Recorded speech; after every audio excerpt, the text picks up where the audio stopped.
Alright, and we are back. Welcome back to a brand new episode of Let's Play NieR with myself, Fudge RPG.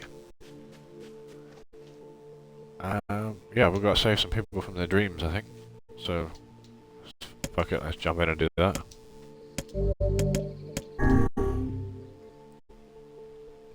God, please don't tell me we have to go back in there. I'm no good at this mind game crap. I'd rather hit something in the face and be done with it. Perhaps you should spend less time complaining and more time getting on with the mission. Yeah.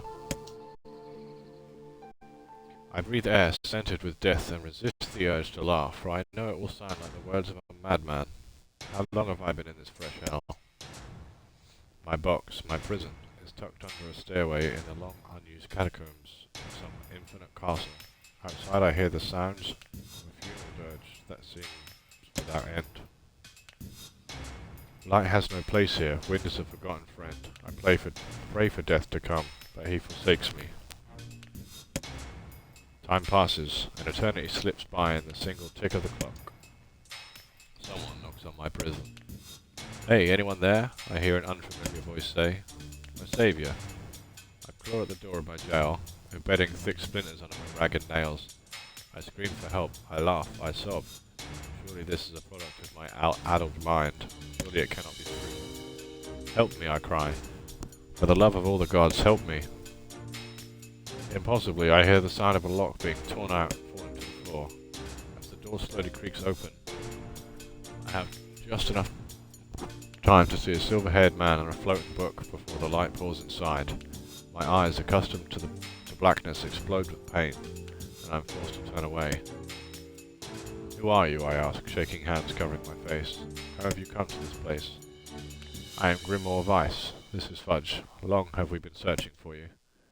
Now come, stand. We shall awaken from this nightmare together. The one known as Fudge extends his massive hand and pulls me from the cell. Then my eyes are slow to adjust to freedom. My ears are as keen as ever, and they recognize the staccato sounds of heavy rain. I never thought to hear the rain again, I whisper. Would that this were not such a terrible storm, said Grimoire Weiss. Look at your feet. I force my eyes open and see water pooling around my feet and lapping at my shins. There's so much of it. Yes, and more comes. Each moment we delay. If we do not make good our escape, we shall all drown in this castle. We know that you are weak, but you are our only hope to survive this place. Time, that long-forgotten friend, made itself known again. I nodded my head and swore to save my rescuers no matter the cost. The castle catacombs are a maze, twisting upon themselves like the endless entrails of a giant. I squinted down the dim corridors, proceed north.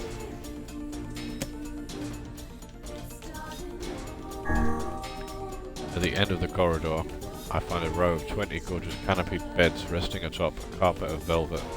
All are covered in a thick layer of dust and cobwebs. Searching for the door to the next room, I come upon a shapeless mass of grey matter. It has been shoved against the side of the wall, and despite my fever, I think I see the outlines of a door just beyond. When I reach out a finger and touch a piece of the mass, it turns to dust and drifts away on the wind. Realization slowly dawns, and I fall to my knees and weep. Corpses. I face a mountain of charred and crumbling corpses. I look from into the beds and back again until the horror dawns full upon me. Someone has piled these bodies into a tower and set them ablaze. Whether they were alive or dead, I do not know. Insanity will not permit me to consider the proposition further. Make a sound, whether scream or laughter I cannot be certain. My mind grants me merciful blackness, and I find myself opening the door and leaving that most terrible of rooms. I squint down the dim corridors and proceed. East, I guess we went north, so it doesn't make sense to go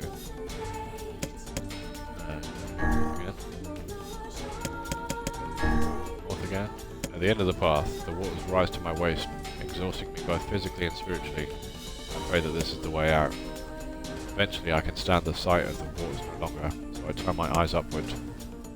Imagine my surprise when I see a series of paintings hanging on the faded plaster wall. Each depicts a person in the prime of his life. clad in clothing of the highest quality.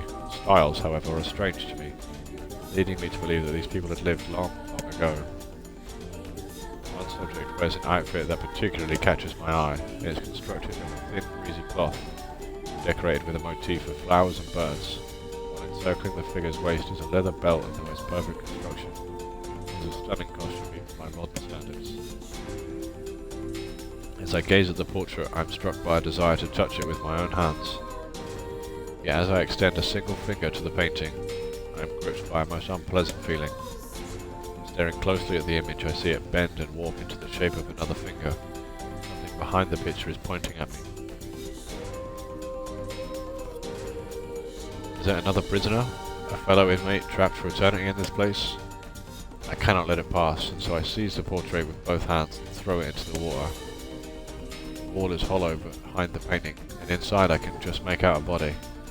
Whether or not this is a prisoner, there would be no rescue. This poor soul is long dead. Scraps of clothing lie on the floor around the bones. Only a small amount of the fabric has survived, but it features the same delicate designs that were depicted in the portrait. I have been admiring a row of corpses, blocked from view by portraits of each victim in their pinnacle. Enough! Shielding my eyes, I paddle forward through the water. I squint down the dim corridors and proceed south. I squint down the dim corridors and proceed east. At the end of the path, I find myself in a great hall, with only the sounds of rain for comfort. A waterlogged red carpet squishes beneath my feet as I approach the centre of the room. Once there, I behold a beautiful dining table upon which rest china and silver of the finest construction, as well as the remains of a fantastic feast.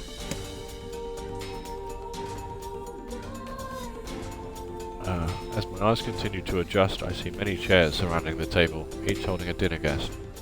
Noticing movement, I approach the chair at the table's head. As the truth of the matter dawns on me, I recoil in horror.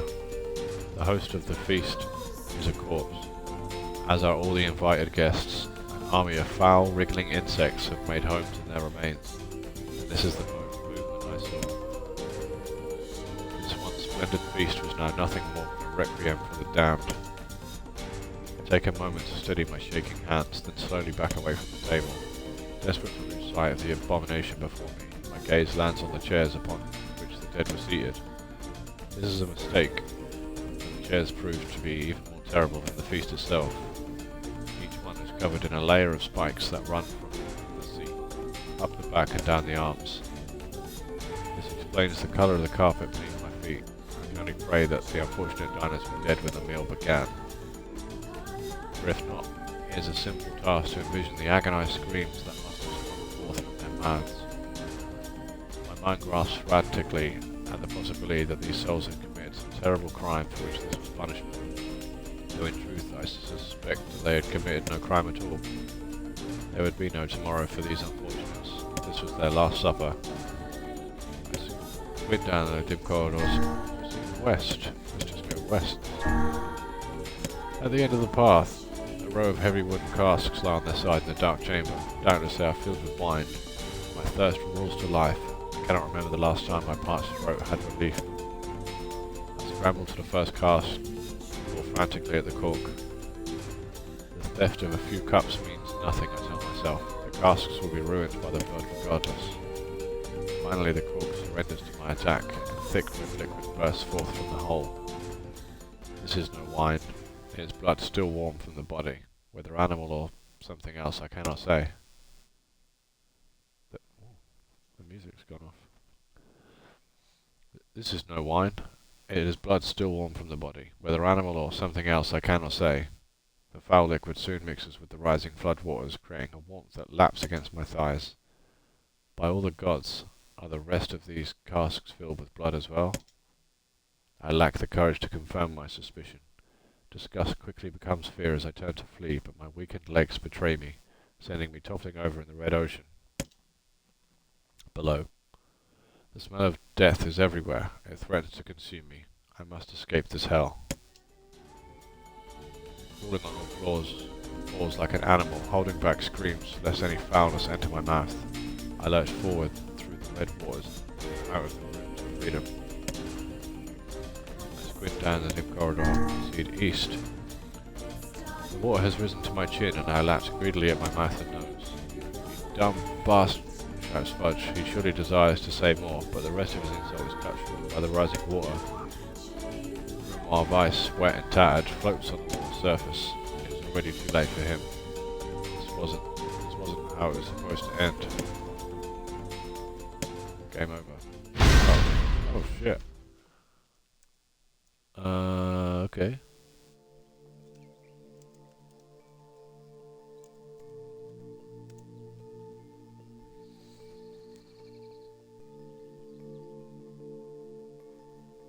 Okay, I wasn't expecting that,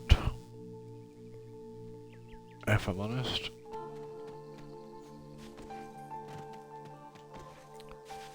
Alright, we'll go back and try that again then.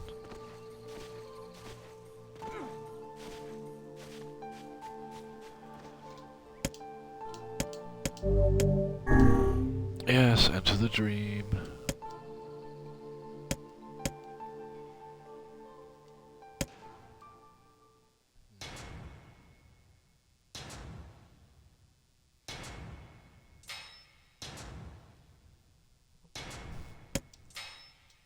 Alright, we're not reading that. Skip, skip, skip, skip, skip.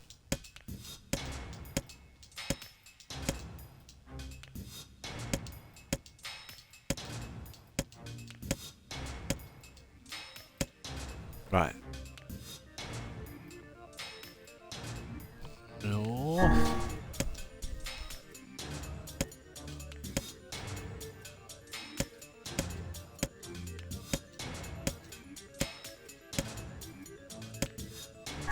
East. North. East. Right, yeah, that was the feast.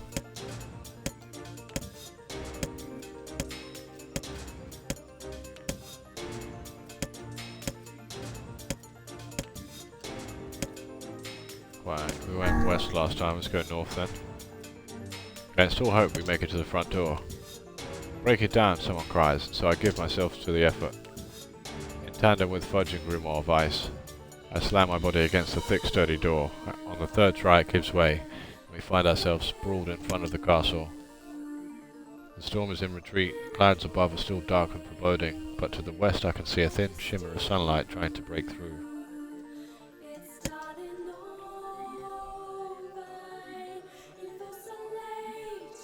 How can I thank you? I cry as tears join the rain on my cheeks. I would surely have died in there.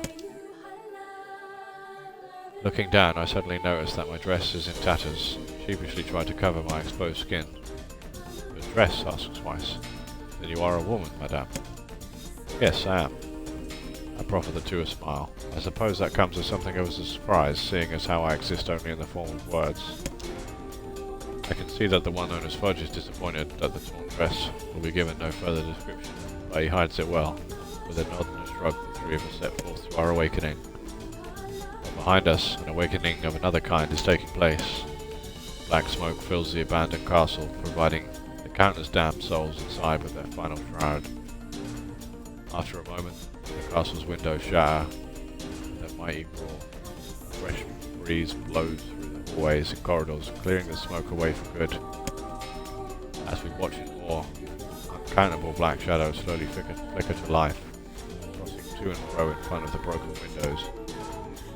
The castle's dead have awakened to their new life as shades.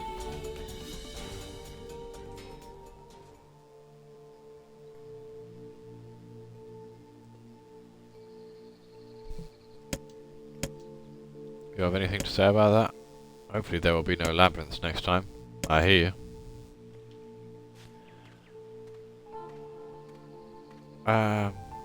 Okay, right. This might be a little bit premature, but I'm going to end this episode here. So if you're watching on YouTube, feel free to like, comment, subscribe. If you're watching on Twitch, just hold on 2 seconds. I'm just going to save it and then we'll be back. Yeah, we're going to cut this one here, and then we're going to do another episode. And then we're going to probably call it a day for NieR, and then we'll do some Warzone for a bit. See if we can get some. See if we can get a kill, let alone anything else. Yeah. Alright, welcome back to a brand new episode of Let's Play NieR with me, Fudge. We seem to be doing some text adventures at the moment in people's dreams. Riddles and little text labyrinths. Kind of reminds me of those old like RPG books where you choose an option, go to whatever page. That kind of bullshit. That really looks like I should be able to go in there. Alright, let's see what this one has for us. And another victim. This work certainly is trying. I'm surprised, Vice. You're a book. All this word stuff should be right up your alley. Yes, quite. Well, enough chatter. Let's be off.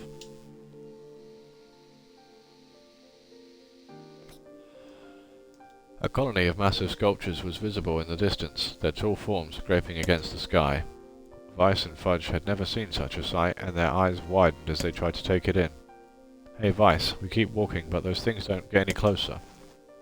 I don't get it, are they really that big? As Vice considered his answer, the sun beat down on them with renewed ferocity. Perhaps they are some manner of mirage, he said. Under this heat, a mirage or two would hardly be an unexpected sight. Fudge nodded and wiped the sweat off his brow, leaving a trail of sand in its place. He thought he'd never been so thirsty. The ancient road on which they walked was black and cracked with age. Here and there, thin wisps of grass pushed up through the rocky surface, as if defying those who had laid this material down of their home. The heat reflecting from the road made Fudge lightheaded. Suddenly he dropped to his knees and slammed his hand against the black surface. God damn it, he said. Is this some kind of joke? Well, I'm not laughing. The complaining had already begun. Vice tried not to let his eyes roll too much. A joke, he said. No, no joke. This road leads to the city of art. Perhaps the path itself is simply some manner of grand artistic work. Oh, come on, that's bullshit and you know it. Possibly, but thinking of it in this way might make it easier for you to bear. Fudge glanced at Vice's grinning face, cursed silently to himself and resumed walking. As time passed, Fudge's feet grew more painful, and his throat drier than he thought possible. He tried not to look further than the next step ahead, because the bright sunlight made him hesitant to trust his own senses. We are definitely getting closer, said Vice, in an effort to cheer his companion. Yes, that much is certain. Encouraged, Fudge lifted his gaze. Suddenly he stopped walking, choosing instead to stand in the middle of the road with his mouth and eyes wide open and his finger pointing in the distance. Water, he cried. It's water. Water? Asked Vice. Preposterous. I don't see any water. Right there, idiot. Can't you see it? Look, the sun is reflecting off it. Without waiting for a response, Fudge sprang to life and bounded towards the sight. What in the... There was no water. There was nothing but sand in every direction. Fudge closed his eyes and sighed as Weiss floated up behind him, chuckling softly. I believe this is known as a mirage, he said. Many a desert traveller has spoken of such things. Fudge shook his head, bewildered. Suddenly he pointed off in the distance, his eyes wide once more. Wait, there it is. I just missed it. Look, it's right there. Fudge sprinted off again, leaving Vice with no choice but to follow. After a few minutes of running, Fudge came to a halt. Could have sworn it was right around here. Confused, he put his hands up to his eyes and rubbed them vigorously. As soon as he stopped, he noticed a blue shimmering pool of clear water just over the next rise. With a shout, he bounded off in search of it. The chase continued for nearly an hour, until an exasperated Vice finally floated up to Fudge and struck him in the face with his cover. You damn blithering idiot, stop this at once. There is no water here. Fudge's face clouded. There isn't? There is not. But perhaps next time you will listen to me when I tell you as much. Vice paused for a moment, then continued speaking in a slightly kinder tone. However, I suppose this mad chase was not altogether wasted. It seems we have arrived in the city of art. Fudge looked up. Stretched out before him was a row of impossibly tall sculptures. Their journey was at an end. "They're huge," cried Fudge, completely forgetting the heat and pain of the past few hours. I've never seen anything so big." Each sculpture was formed from roughly the same shape, a tall rectangle that stretched up toward the sky, but that is where the similarities ended. Most were covered with panes of glass that reflected the light in 1,000 directions, while others seemed to be nothing but frames of steel. Some had tall spires on their tops, while others possessed triangular caps. "What kind of city is this?" said Fudge. "Where are the people? Where are the houses? Perhaps the land is intended exclusively for artistic use." The debate continued as they made their way through the city. Miracles of artistry were everywhere. Great iron crates with wheels sat silent on steel rails. Beautifully carved works with lights of red, amber and green dangled over every street. As they moved away from the massive sculptures, they found a great array of smaller ones.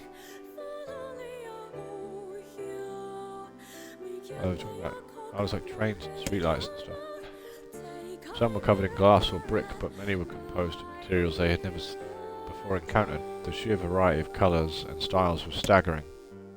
Unable to find a theme or purpose to the abstract works around them, Fudge and Vice eventually fell silent. On the outskirts of the city, they discovered 3 sculptures in the shape of humans. Fudge uttered a sigh of relief as he approached them. "Finally, I was getting tired of modern art." The 3 statues were indistinguishable except for a single word chiseled on their right arms. One read Alpha, one read Beta, and the final one read Gamma.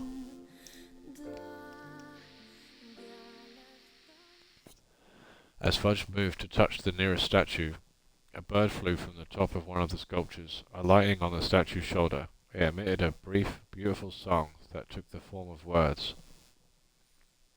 Which sculpture did it land on? "Only one form is real, the others are false. The real form will always speak the truth. The false ones will only speak lies."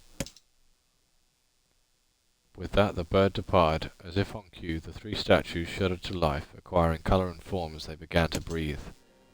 "Hey, look at that," said Fudge. "They're alive." The triplets bowed low before Fudge. "Please," said Alpha, "you have to get me out of this nightmare. I am real."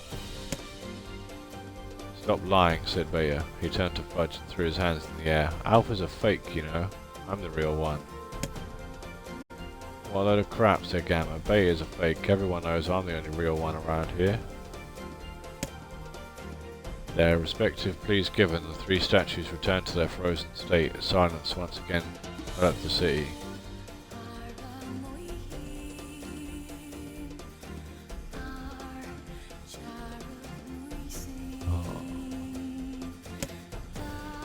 "When you consider all of the statements, only one of them could be the real thing," said Vice. Fudge furrowed his eyebrows and considered his answer.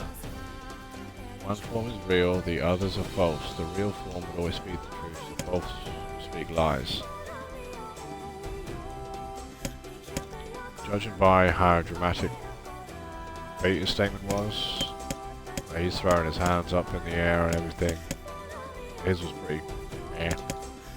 He was just accusing Beta of lying. The real one is Beta. Though Fudge's voice betrayed a notable lack of confidence, he was relieved to see Vice nodding at him. "Here we go." "If Alpha were telling the truth," began Vice in the dry tones of a lecturer, "Beta and Gamma would be fakes, but in that case, Gamma's claim that Beta is fake would be the truth. Even though Gamma is a liar, therefore that theory crumbles." Okay. "Now let's presume that Gamma spoke the truth. That makes Alpha and Beta liars. In this situation, however, Beta is calling Alpha a liar, which would leave us with 2 statues telling the truth. Finally, let's assume Beta is telling the truth. If so, Alpha and Gamma's lies would make sense, therefore Beta must be real." That makes sense, so I just assumed because he made a bigger deal about trying to seem real. As Vice finished his explanation, Alpha and Gamma crumbled soundlessly into dust while Beta sprang to life once more. "Congratulations, villager," said Vice in a cheerful voice. "The time to awaken has arrived. Thank you for saving me, cried the villager. He got to his knees and bowed his head as low as it could go before an uncomfortable fudge pulled him to his feet. Why did you have a dream like this? Asked Vice. Have you been to the sea before? The villager slowly looked around at the bizarre objects and sculptures that dotted the landscape, then shook his head. I don't think so. I mean, it's impossible, right? There's no way I could have ever been to a place like this, but at the same time, I feel like I've seen it before. Deja vu, muttered Fudge. Just like that damn mayor.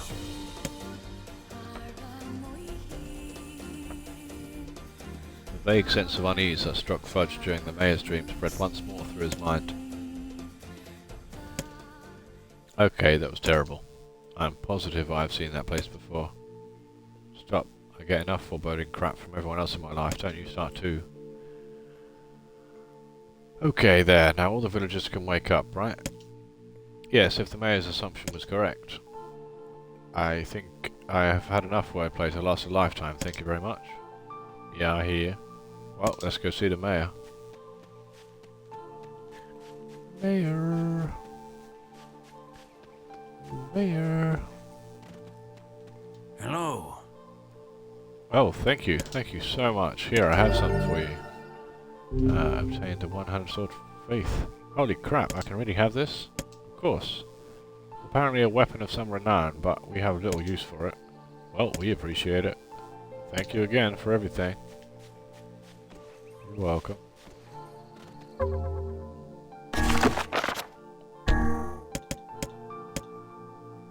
Oh, that's a much better weapon. I'll take that. Oh, hell yeah. Oh, nice. That's exactly what kind of weapon I wanted. Right, well, we got the sealed verse. We saved the village. Oh, Kaine. Oh, I didn't realise she wasn't even with us. So how was the village? Oh, it was truly magnificent. There are no words, really. Huh, neat. Let's go back to Popola. You'll probably want to know what's going on in there. Sure she will. But first, we need to see if there's any side quests for us to do.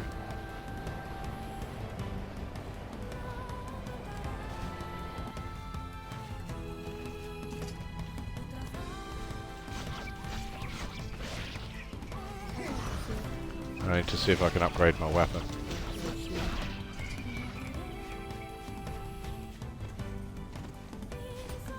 Let's go do that. We're going to have a look around here, pick up any side quests. We need to try and upgrade our weapon. Upgrade something.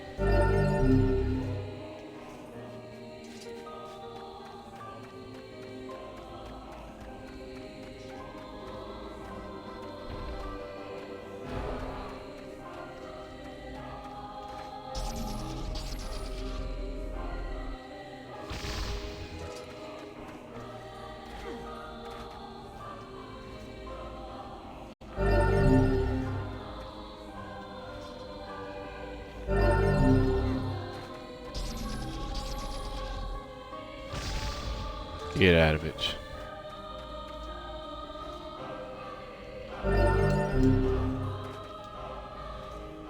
Bang bang.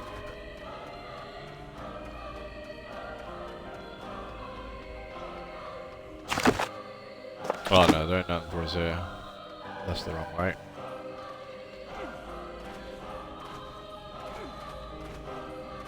I need to...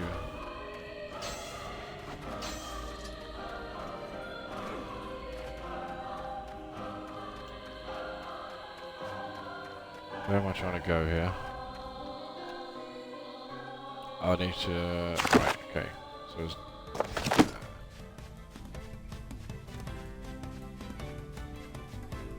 So... We're gonna try and upgrade our weapon. That's what we're gonna do.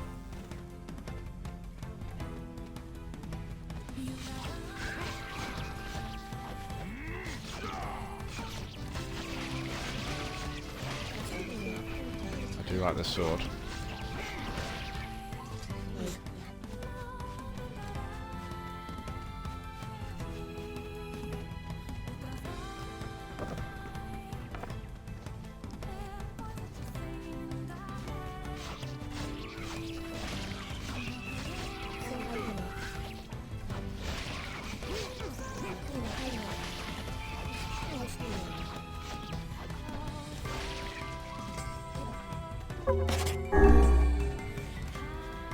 Got him. Right. Excuse me. How do I get to the upgrade place again?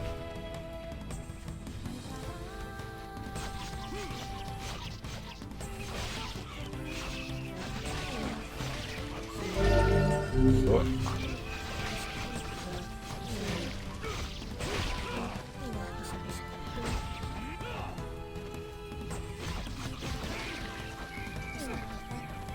Guessing there, just, yeah, medicine.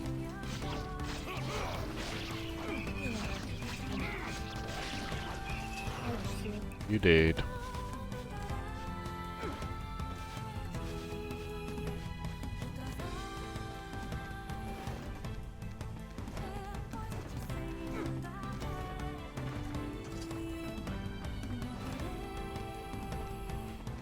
Up, up, up we go.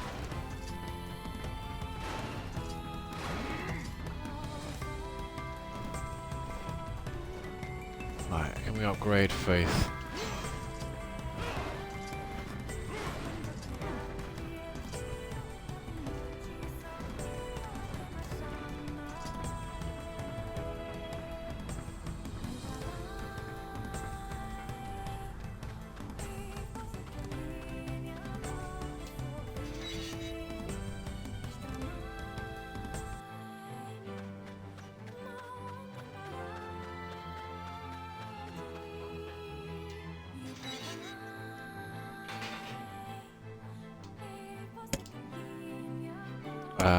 Strengthen.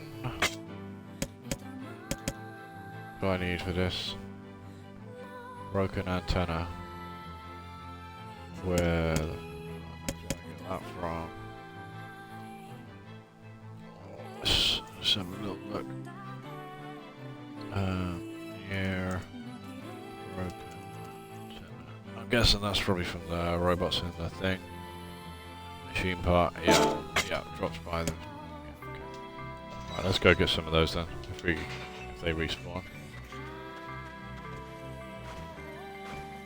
I'm hoping they do.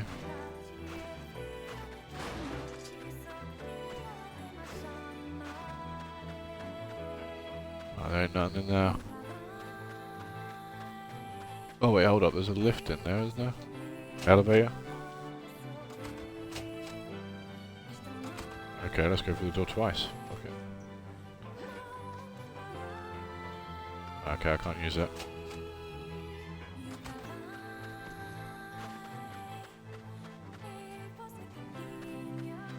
Okay.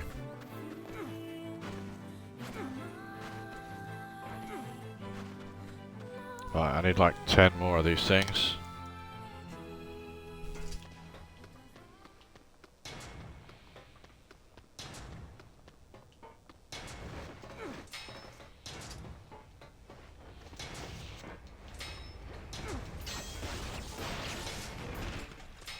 Broken arm.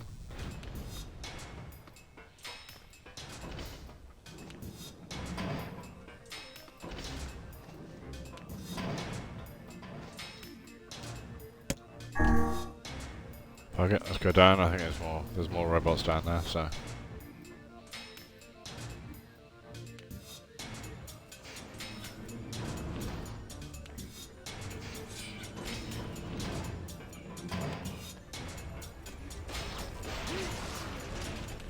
There be one.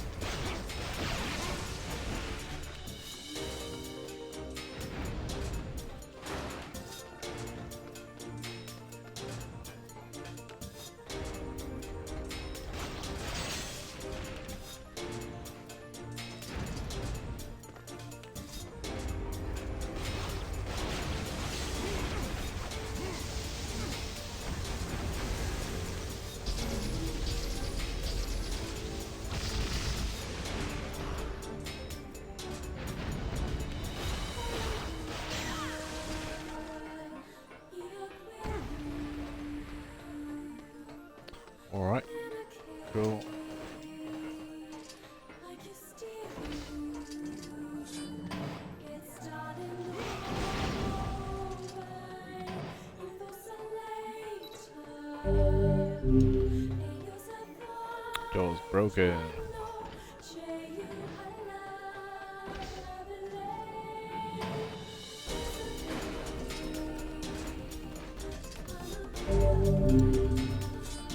Broken. Oh no, I didn't really want to.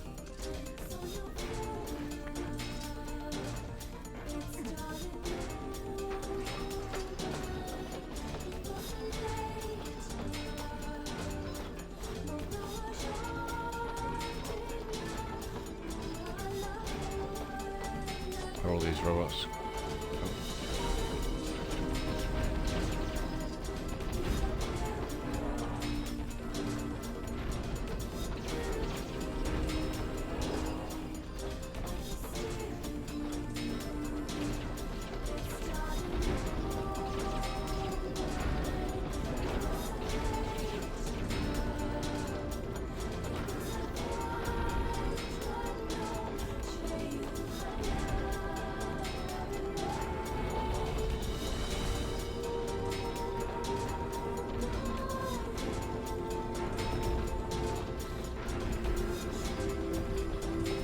I didn't get anything for this.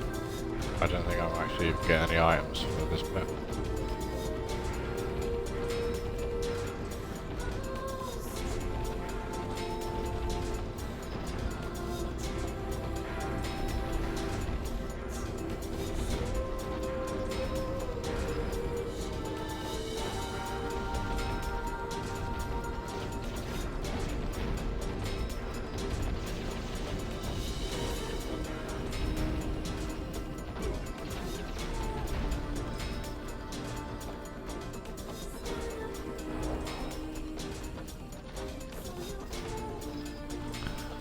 Okay. Getting there.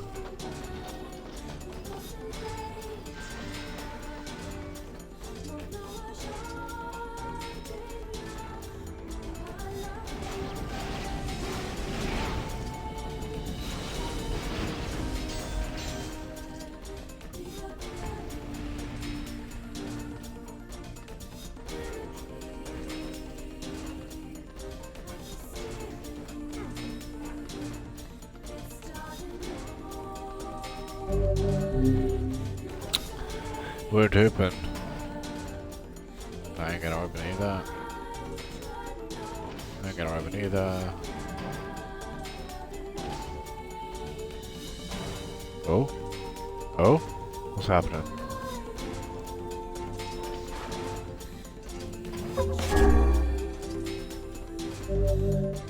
Alright, let's save. Let's save. I don't know what's about to happen. Is it gonna make me fight this dude again? No. Not for that.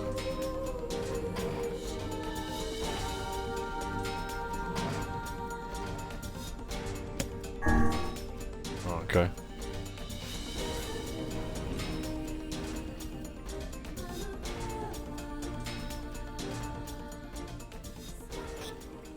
Ah, that takes me out there. Okay, okay. Materials.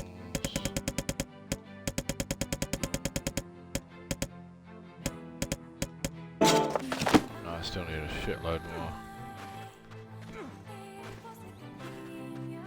Back in we go.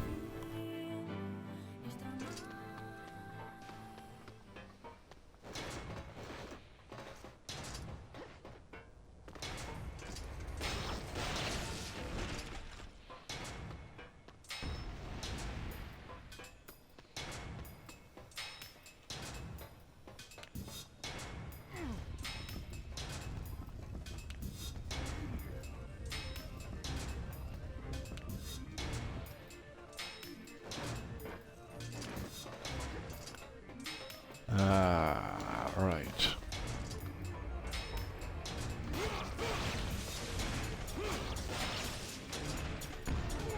Oh. Wow, well, I got another one.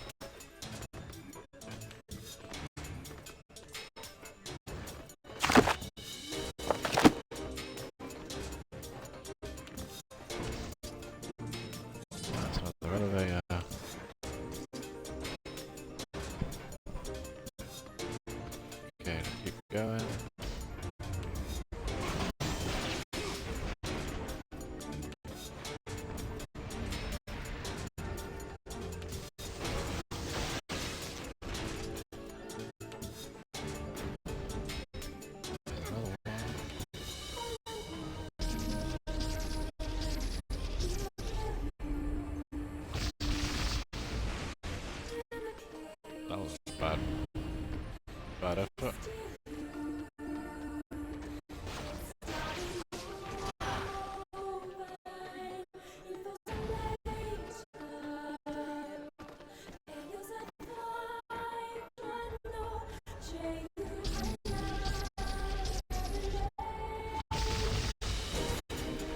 Got him.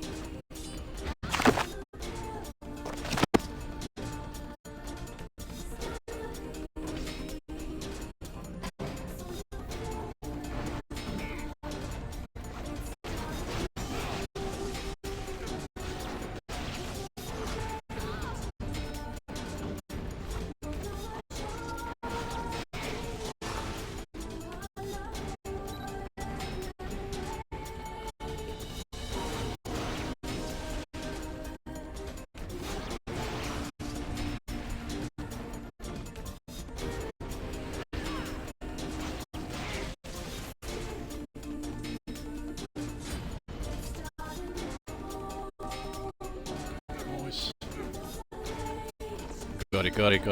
Oh, he's still here. How's the Apex grind?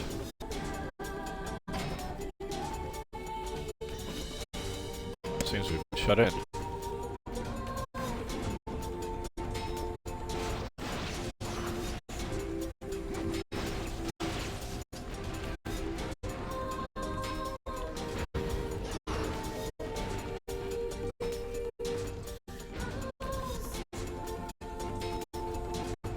Need some more antennas. Yeah, been here, just go off. What rank you at now, guy?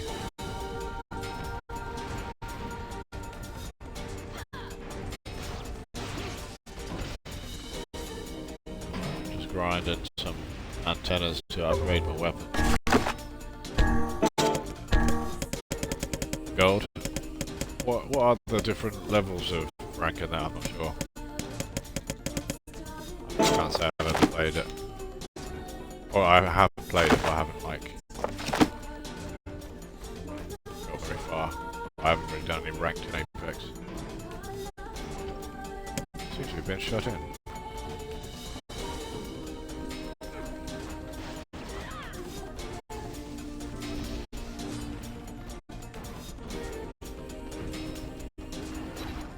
Was it like bronze, silver, gold, platinum or something? Bronze, silver, gold, platinum, diamond. Rookie, bronze, silver, gold, plat, diamond, master player.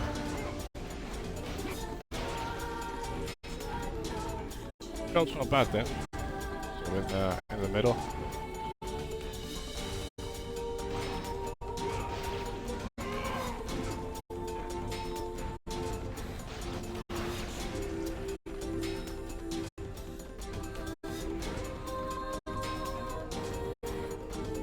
Almost plat, nice.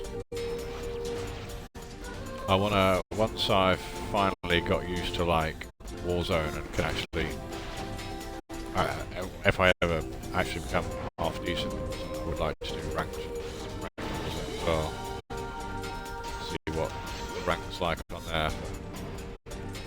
It seems I'm a bit of a learning curve away from ranked playing on Warzone at the moment.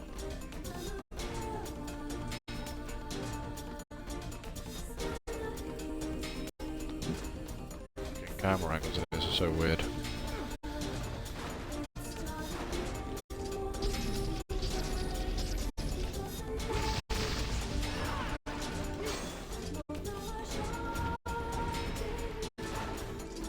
Right, this should give me everything I need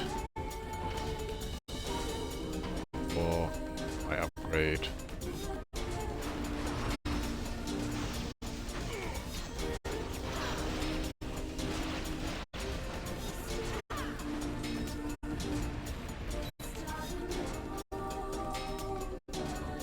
Right, okay. Let's go and let's go do that. Start at rookie also. Nice. When did you start doing the rank? You started at like today or yesterday or this, like how fast are you ranking up? It's quite a quick process at the moment.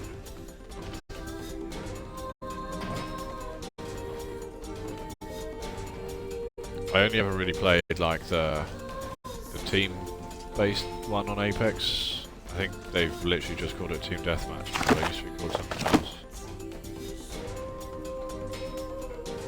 Levels to it. Oh yeah. Kind of like Rocket League ranks. You have like divisions within the rank. Started today. Oh shit. Nice.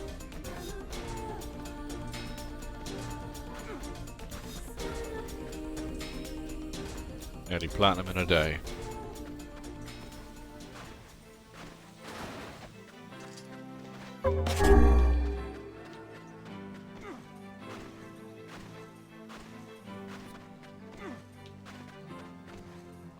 Alright, I think I'm gonna go 3 nice. I'm gonna upgrade my weapon and then I'm gonna save and then I'm gonna jump on some Warzone. I think. How can I help you? Ready to strengthen your weapon. Strengthen my weapon then, please. Thank you. I need rubber. I can go and get that as well.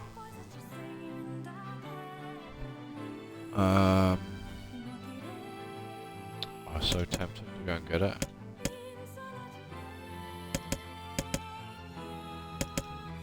No, we're not gonna get it. We're not gonna get it. Here we go to one more game. Nice. Alrighty, for those watching on YouTube, that'll be the end of this video, so feel free to like, comment, subscribe and all that stuff. If you're watching on Twitch, bear with me a moment, I'm just going to swap games over.